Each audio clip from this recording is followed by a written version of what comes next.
In the year 2249, Earth was quiet, peaceful, and unaware. The skies above looked the same as always.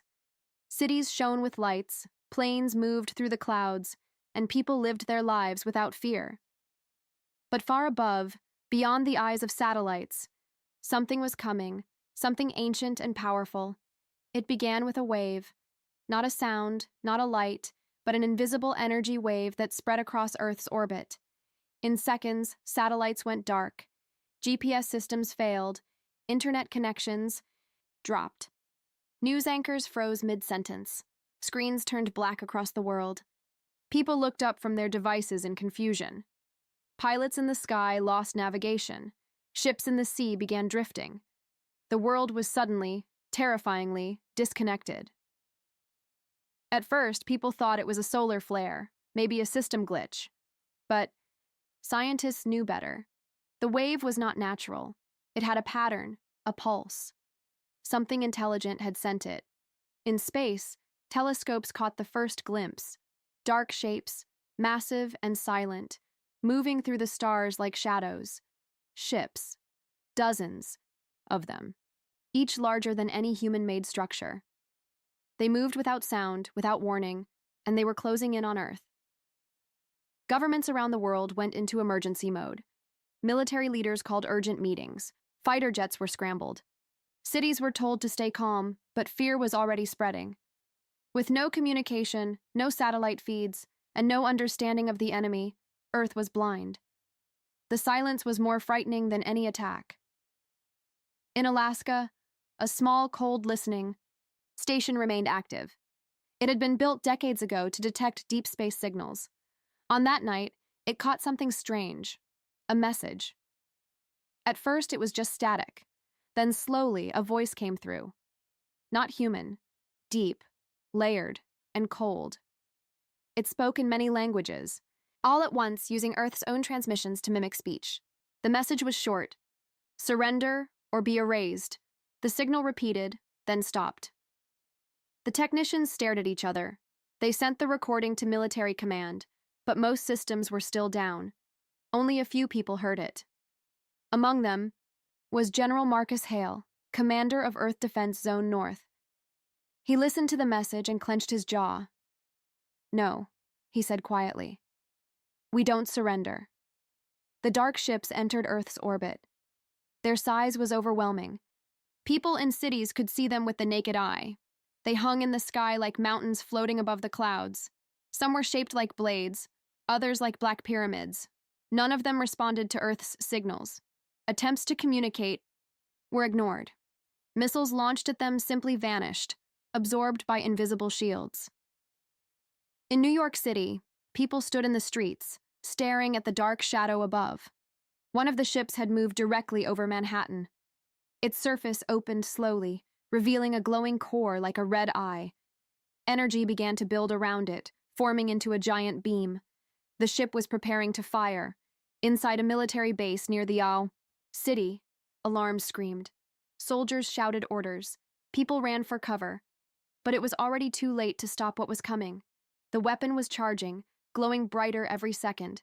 Buildings trembled as the sky darkened above them. And then, for a brief moment, time seemed to freeze. All across the world, people watched their screens flicker back to life. One image appeared everywhere: the ship above New York, its weapon nearly ready. The warning was clear. This was not a threat. It was a demonstration. General Hale stood before a group of leaders. His voice was firm. "We may lose cities. We may lose lives. But we cannot lose our will. They think we will kneel. They think fear will break us. But we are humans, and we fight." The weapon reached its final stage. A bright red glow lit up the sky. People screamed. Parents held their children close. The ground shook. And then, darkness. The light had been so bright that people in cities 100 miles away saw the flash. Then came the silence again. No explosion sound, no smoke. Just a black hole where the heart of the city once stood. Skyscrapers turned to dust. Millions vanished in an instant. It wasn't war. It was a message. The Galactic Empire wanted Earth to know what it could do, and what it would do if Earth refused to obey. Across the world, panic broke out. People ran from cities, thinking they would be next. Crowds filled the highways. Military bases were overwhelmed. Some governments tried to calm their citizens, saying this was the only attack. Others prepared to surrender, hoping to save what was left, but not everyone was ready to give up. In an underground base deep beneath the Nevada desert, General Marcus Hale stood in front of a room filled with military officers, scientists, and engineers. He had dark circles under his eyes and a face hard as stone. Behind him, a giant screen showed the wreckage of New York. Black ash, crumbled buildings, empty streets. The pain in his voice was clear, but so was his strength. "We don't surrender," he said. "Not today. Not ever." The room was silent. Then a voice spoke from the back. It was Mira Lane, a young systems technician who had been monitoring the alien signals since the first blackout. "I saw something," she said, stepping forward. "Before the ship fired, a weakness. Maybe." The officers turned toward her. General Hale nodded. "Go on." Mira took a deep breath. "Their weapon needs to charge energy, but when it does, a shield around the ship drops for about 10 seconds. It's like a blinking eye. It opens just long enough to strike. If we hit them at that moment, maybe we can hurt them." Some of the officers scoffed. "That's a big maybe," one of them muttered. But Hale raised his hand. "It's better than nothing. If there's a chance, we take it." Mira showed the data she had recorded. Frame by frame, they watched the ship charge its beam. And there it was. Just, for a second, a thin crack in the glowing energy field. The alien shield faded, then returned. A gap. A chance. General Hale ordered a secret plan into motion. Project Phoenix. It had been hidden for years, built only in theory. A defense weapon using alien tech found from past deep space probes. Now it was Earth's only hope. The scientists, engineers, and military teams began working day and night. Old bases were reopened, prototypes tested, fighters modified. Meanwhile, alien ships remained silent in orbit. They floated above other major cities: Tokyo, London, Cairo, Rio. But they didn't fire again. Not yet. It was like they were waiting. "Why aren't they finishing us?" someone asked. "They want fear to do the work," General Hale replied.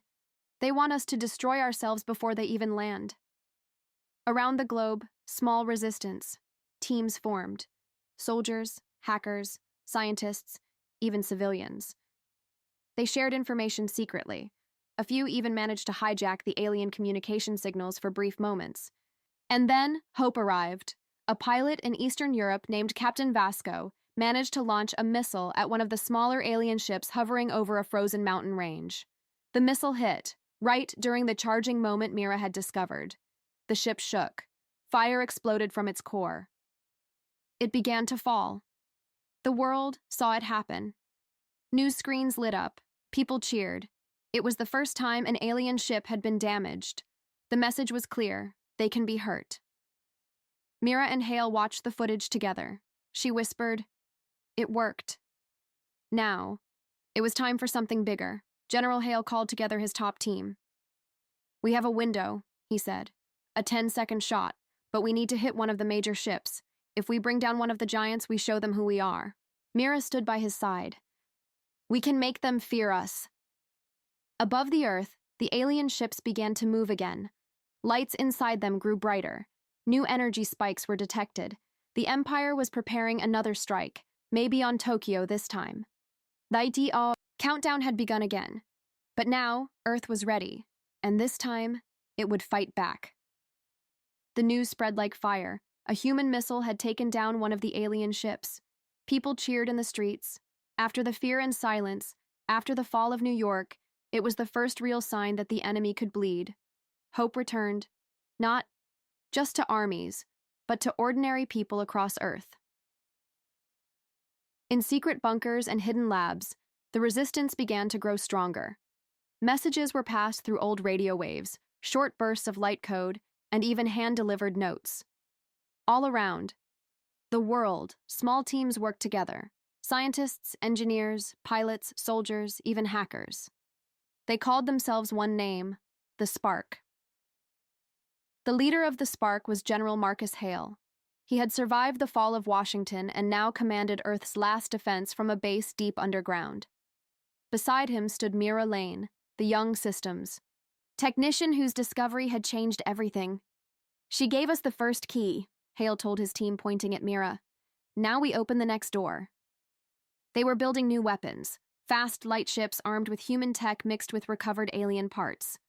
It wasn't perfect, but it was deadly. The best pilots trained day and night in simulators. If they could time their attack to match the alien shield's blink, they could strike again. Meanwhile, alien ships hovered silently above Earth's cities. They had not attacked since New York, but their presence was like a dark shadow over everything. Every child who looked up saw fear. Every parent saw a countdown, and then, without warning, the aliens struck again. This time, it was Sydney. A huge beam dropped from the sky and turned half the city into burning glass. The news was blocked, but footage leaked online. Screams, fire, silence. They are reminding us, Hale said. We are insects to them. They're burning us one city at a time. Slow, cruel, patient. That night, the Spark launched its first full mission. 3 small attack teams, each in a stealth craft, flew toward the alien cruiser above Cairo. Mira sat in the control room, watching every signal. Wait for the charge, she said. Wait for the blink. Inside the sky, the ship above Cairo began to hum. Energy crackled beneath it. Red light formed at its center. Civilians below were running for safety, but time was short. 5 seconds. 4. 3. The alien shield blinked. A tiny pulse of light. Now. 3 missiles launched. The first missed. The second hit the outer shell. The third went straight through the shield and into the heart of the alien ship. Boom. The explosion shook the sky. A ball of fire lit up the night. The alien cruiser cracked open and dropped like a burning meteor. It hit the desert with a sound that was felt miles away. All of Cairo saw it. All of Earth saw it. The second alien ship had fallen. Crowds danced in the streets of cities all over the world, not because the war was won, but because now they believed it could be. The Empire noticed. Above the clouds, the largest alien ship began to move. It was not like the others. It was shaped like a long spear and was 10 times the size of the rest. It had stayed silent the whole time. But now it turned slowly and began to descend. Mira watched the readings. This one is different, she whispered. It's smarter. General Hale looked at the data. That's not a warship. That's a command ship. They now had a new plan. Take down the command ship. If we can destroy their brain, Hale said, maybe we stop the rest. But the command ship would not be easy to reach. It had thicker shields, faster defenses, and dozens of escort drones. A suicide mission, most believed. Still, Hale didn't stop. He gathered a team, 12 men and women, best pilots, best hackers, best soldiers. They called them Ghostfire, Earth's last hope. You don't have to go, Hale told them. 1. Of the soldiers, a woman named Reyes smiled. Sir, Earth is our home. If we don't fight, who will? The Ghostfire team began training in silence. No one was allowed to know where they were going. Even Mira didn't sleep. She worked around the clock to build a map of the command ship's weak spots. We have 10 seconds once we're inside, she said. That's all. Outside, the Empire began charging another beam. This time, over London. Time was running out, but this time, Earth was not waiting to be attacked. It was ready to strike first. The sky above London began to darken. Clouds turned red. The massive alien command ship hovered silently, slowly charging its weapon. People ran through the streets. Sirens wailed. Soldiers shouted orders. The world had seen this before. In New York, in Sydney, And they all knew what was coming. But this time, Earth was already in motion. Deep underground, in a hidden launch chamber beneath the Rocky Mountains, the Ghost Fire team stood ready. 12. Humans, each one trained for a mission no one was expected to return from. They wore black suits lined with adaptive armor and moved toward their small, sleek ships, designed using stolen alien tech and human creativity. Fast, invisible, deadly. General Hale watched from the command center. Mira Lane stood beside him, her fingers flying over the controls. Her voice was calm, but her eyes were wide with tension. "The command ship is still charging," she said. "Estimated time to fire, 10 minutes. "That's all the time we need," Hale replied. Ghost Fire launched. Their ships, no bigger than a bus, shot into the sky. Radar couldn't track them. The alien sensors didn't detect them. They moved, like shadows between stars, rising toward the great monster in the clouds.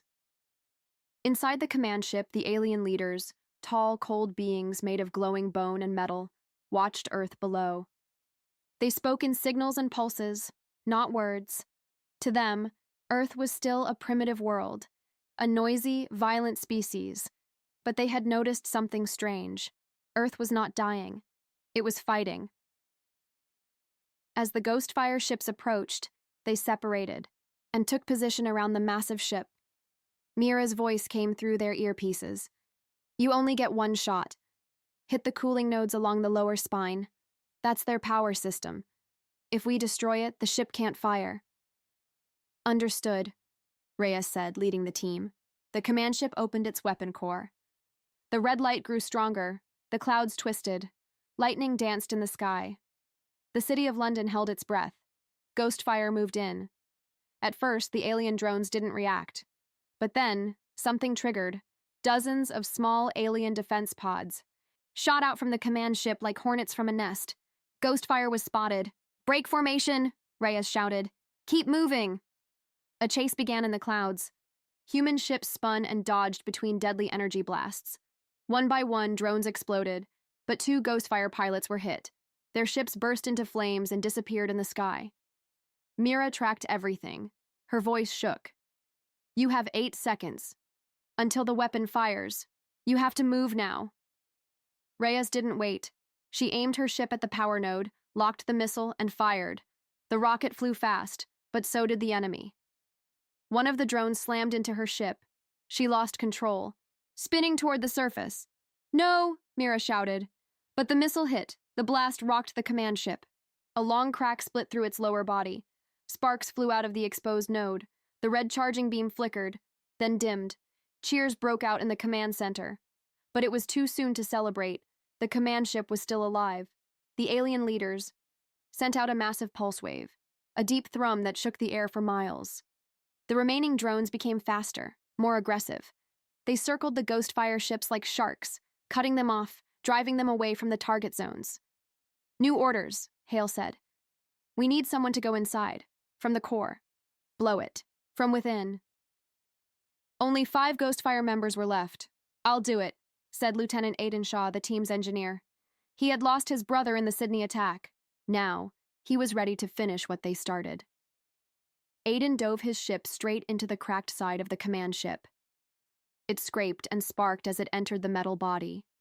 Inside, everything was alien. Twisting tunnels, glowing walls, machines that pulsed like organs. He carried one explosive. He had to place it in the central core. Mira guided him from the ground. "Left turn. Now right. Core is 30 meters ahead." Alien guards appeared inside. Tall, blade-armed creatures with no eyes. Aiden ran, gun in hand. He fired, hit 2, and kept moving. He was wounded, but he didn't stop. He reached the core. The energy inside was blinding. He planted the bomb and activated the timer. "Tell my sister," he whispered. "We finally hit back." The screen went black. From the surface, people saw a light explode inside the command ship. Then the great vessel cracked apart. Metal rained from the sky. Fire tore through the clouds. The weapon beam collapsed. London was saved. The command ship, the Empire's brain, was destroyed. Ghost Fire had won. But only 3 members survived, and now, the entire galaxy had heard Earth's reply. The remains of the command ship burned in Earth's sky for hours. People across the world stopped to watch it, like a second sun falling from orbit. The streets of London filled with cheering, crying, and stunned silence. Humanity had done the impossible.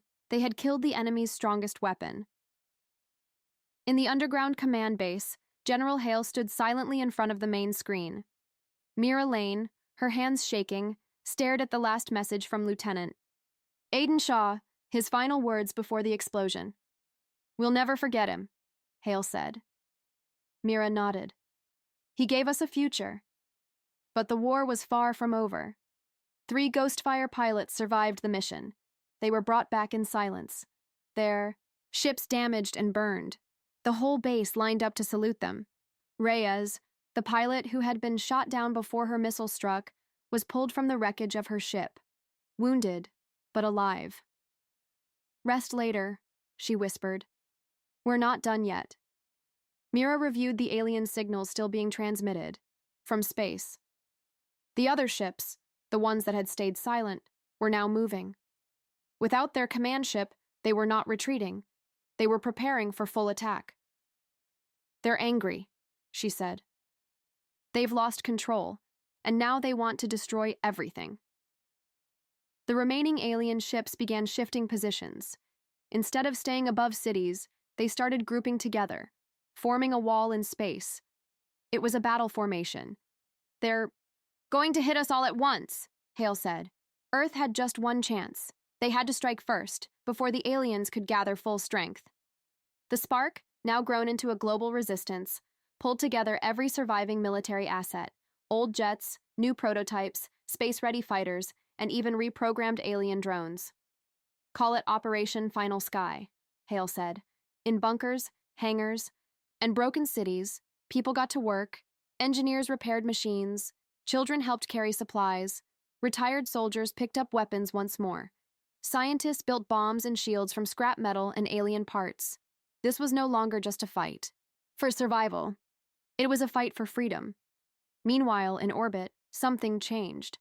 A massive new object appeared beyond Earth's moon, a structure even bigger than the command ship.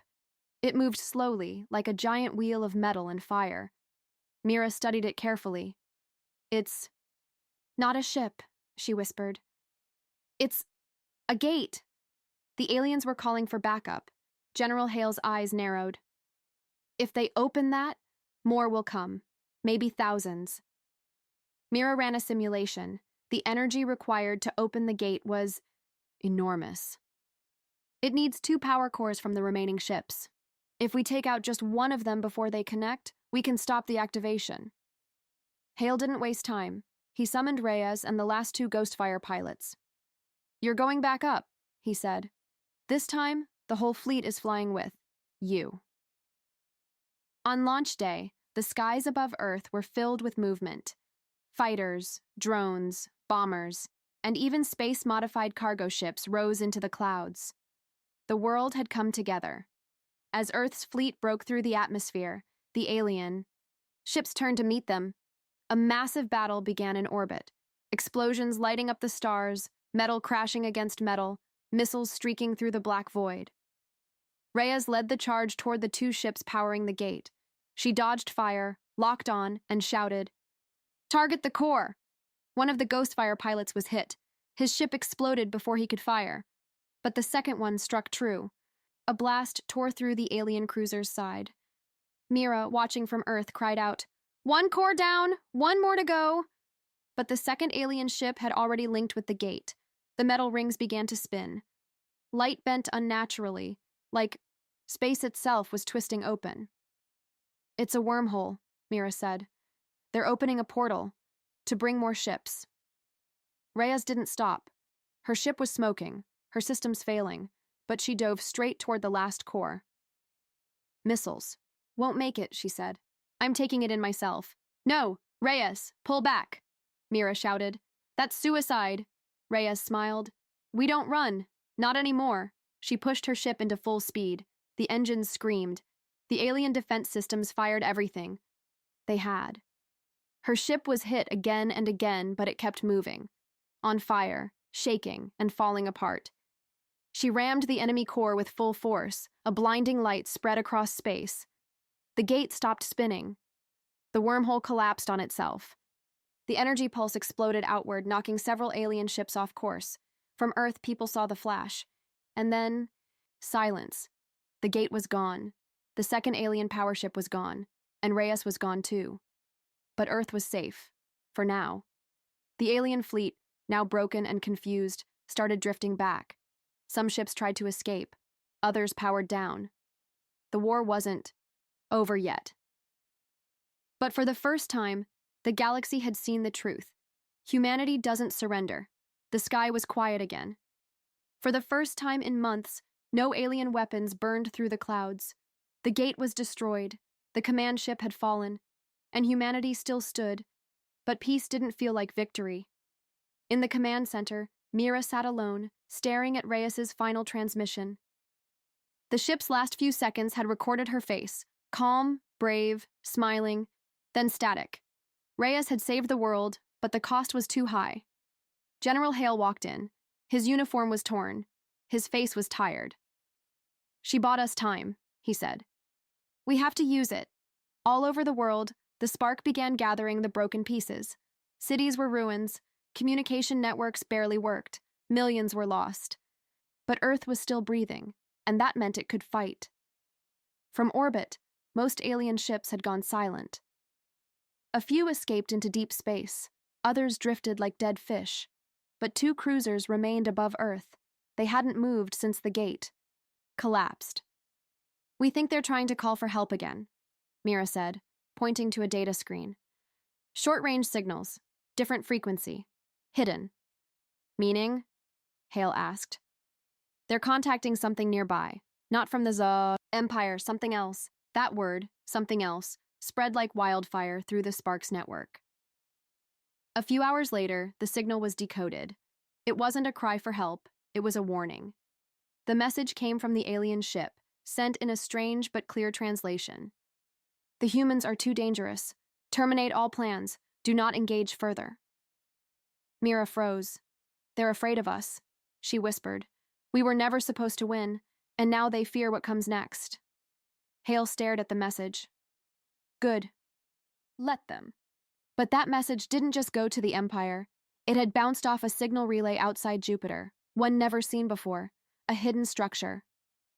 Mira tracked it. It wasn't alien, not completely. It used human code, mixed with something far older. "This changes everything," she said. Hale narrowed his eyes. "How long to reach it?"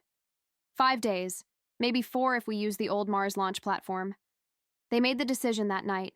A new team, a fast ship, one mission, find the signal relay, and uncover who or what was listening. The ship was named Silent Edge. It was small, shielded, and fast. Mira volunteered to go herself. "You're too valuable to risk," Hale told her. She shook her head. "I'm not more valuable than the truth." Alongside her were 3 others.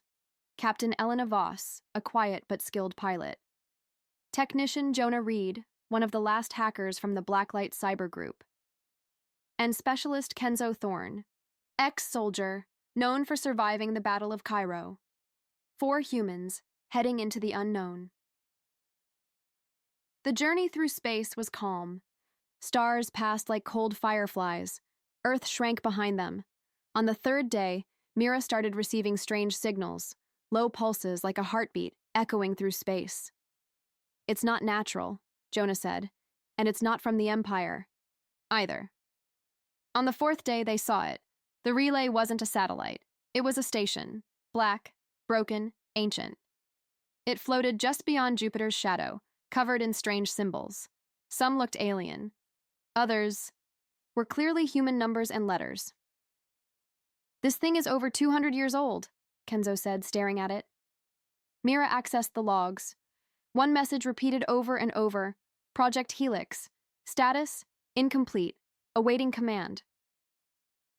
Inside the station, they found more. Human tech fused with alien wires, old video files, blueprints of ships that had never been built. and one file marked only with a name, Dr. Alara Shaw. Mira's heart stopped. "That's Aiden's mother," she whispered. "She disappeared before the war. Everyone thought she died." The file showed a warning, recorded decades ago. "If you are seeing this, it means they came early. Project Helix was designed to prepare Earth for the future, a future where humanity must leave or be destroyed." Captain Voss looked around. What was she building here? Mira checked the final part of the file. It showed a map, not of Earth, not of the solar system, but of stars far away, and at the center, a blinking light marked only one word: Origin. Kenzo frowned. "What's that?" Mira stared at it. "I don't know, but I think it's where all of this began." Behind them, the station lights flickered, systems came online. Power flowed through old circuits. Jonah shouted, "Someone activated remote access." Suddenly, a message flashed across every screen. "They are coming! Again!" The crew looked at each other in silence. Mira took a deep breath. "Then we don't. Wait for them." She turned to the map again, toward the blinking light in the stars. "We go to them." The blinking light on the screen pulsed like a heartbeat. One word glowed beside it: Origin. Mira stared at the map. The galaxy around it looked strange, distorted, marked with unknown paths and warning symbols. Every line from Earth's solar system led to this one place.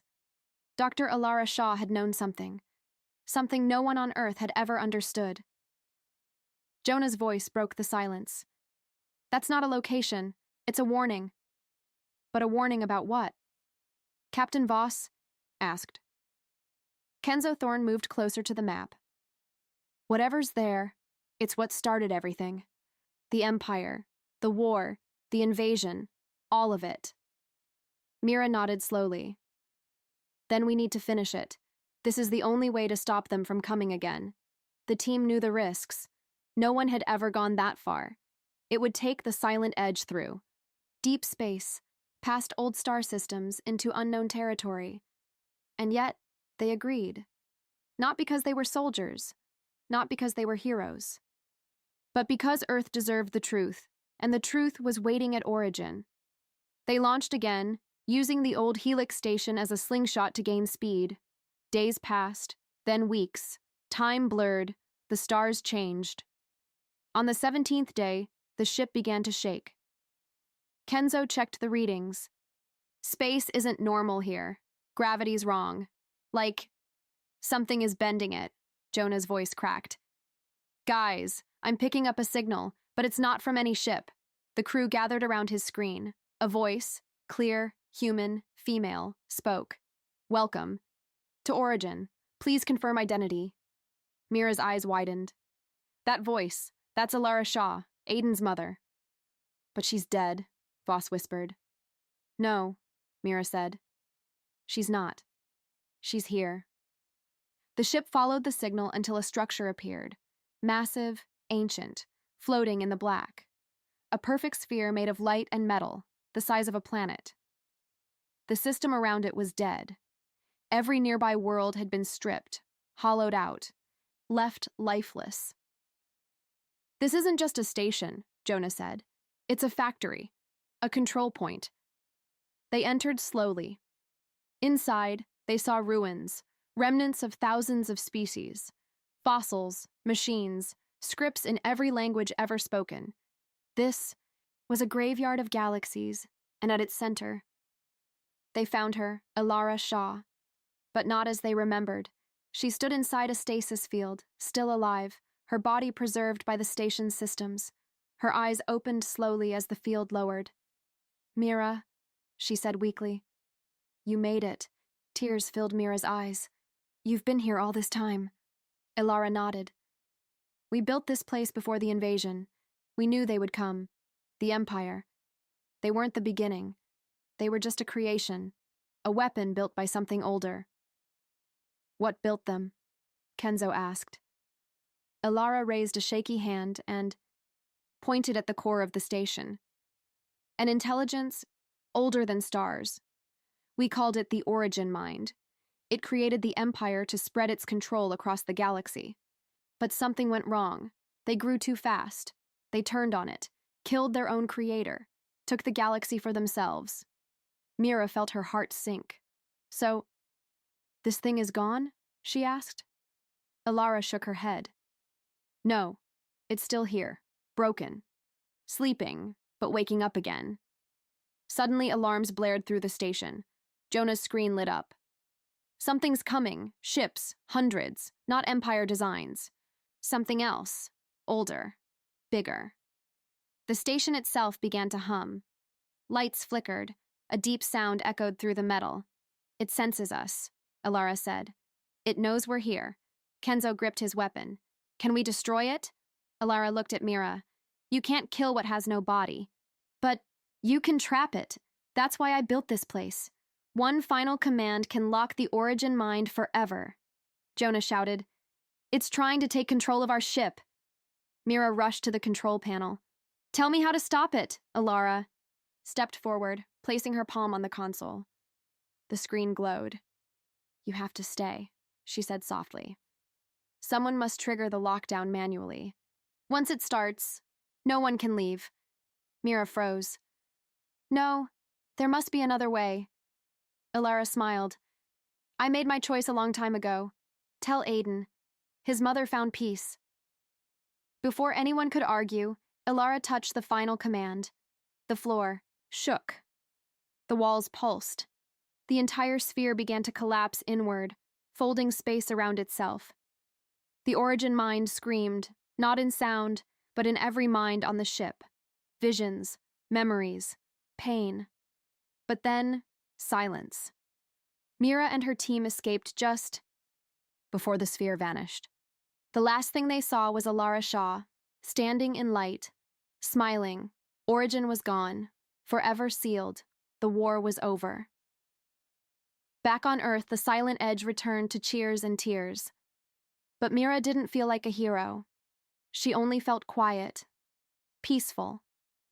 The way Alara had looked, General Hale greeted her at the base. Did you find what we needed? Mira nodded. We found our beginning, and we stopped it. Humanity was safe, but now it was not just a survivor. It was a power in the stars, and the galaxy would never forget the day humanity fought back.